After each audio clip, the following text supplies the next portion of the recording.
Découvrez les causes et symptômes de la maladie de Lyme.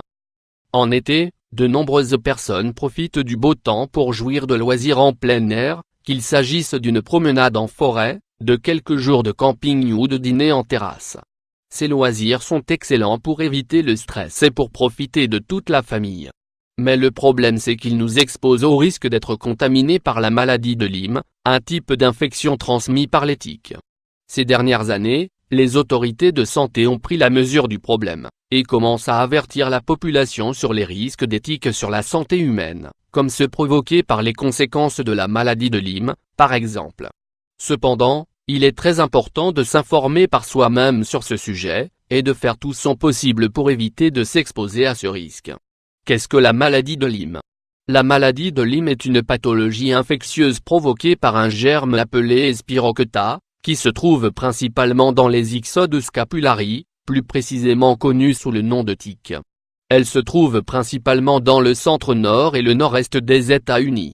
Étant porteuse de cette bactérie, les tiques représentent un grand danger pour la santé humaine, ainsi que pour celle des animaux, car leurs morsures peuvent propager la maladie et entraîner toute une série de symptômes qui peuvent affecter la qualité de vie.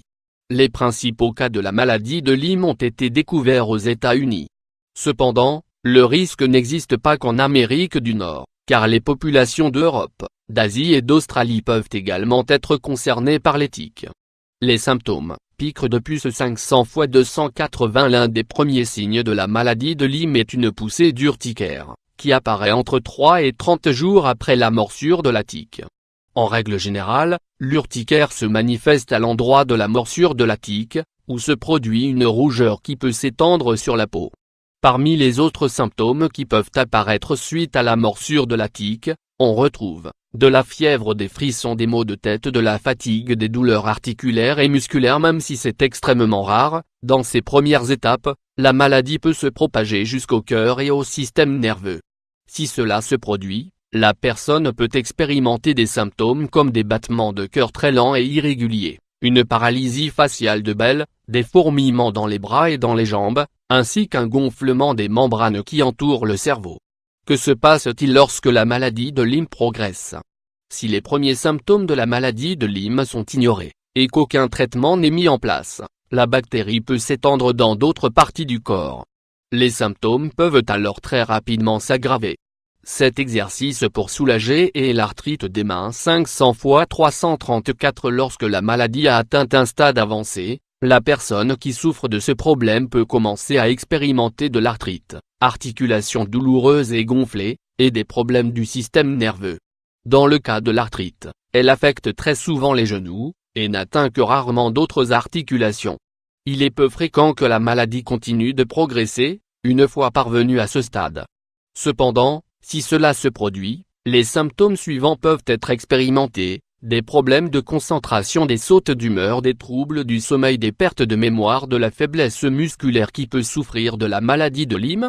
Les personnes qui passent beaucoup de temps en plein air, notamment dans des endroits fréquentés par des animaux, ont plus de risques de souffrir de la maladie de Lyme, car elles se trouvent dans les zones de vie des tiques.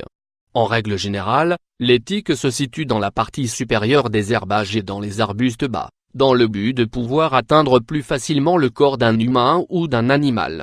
Souvent, les tiques se fixent sur les vêtements avant d'adhérer à la peau. Une fois qu'elles sont en place, elles sont très difficiles à détecter, car elles ne provoquent pas de gêne et passent généralement inaperçues. Toutes les tiques ne sont pas porteuses de maladie, mais elles représentent toutes un risque pour la santé. Il est donc très important de les combattre et d'essayer de s'en éloigner le plus possible, tant dans le foyer que dans les zones à l'air libre que l'on fréquente. Quel traitement pour la maladie de Lyme?